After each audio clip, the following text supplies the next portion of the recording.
Greetings, Peter Albright here. I am the facilitator for Accessible Fellowship's Bible study.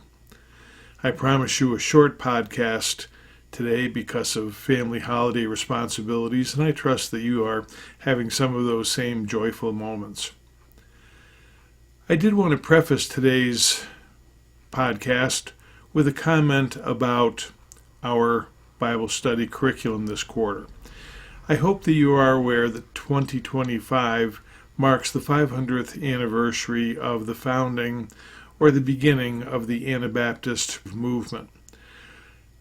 If you look at our study guide, you'll see down at the bottom the suffix under the title Anabaptism at 500 Study. And this does refer to the fact that we are spending this quarter, these 3 months, reviewing some of the basic tenets of the Anabaptist perspective.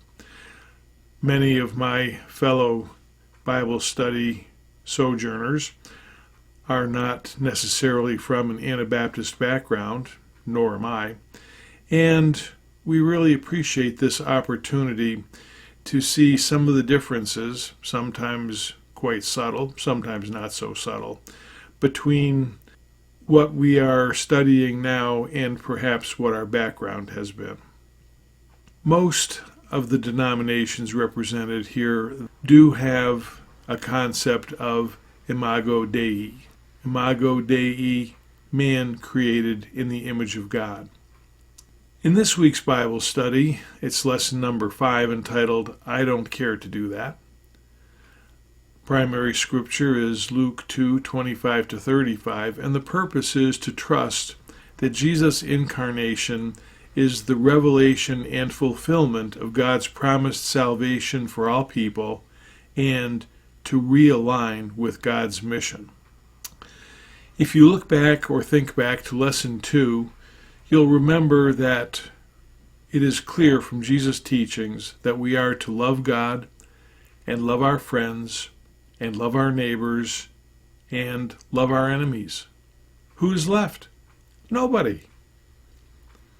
What do we want for the people that we love?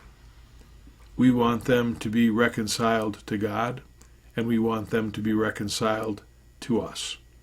I suggest that you look at a link in the Sojo net. It is entitled, My God is Love. You'll find a link for it in the text below. Be reminded of the wideness of God's love and mercy. I am praying that we, as the bride of Christ, will see every other person as a bearer of the image of God, someone who is loved by God. Thank you, and have a most blessed holiday.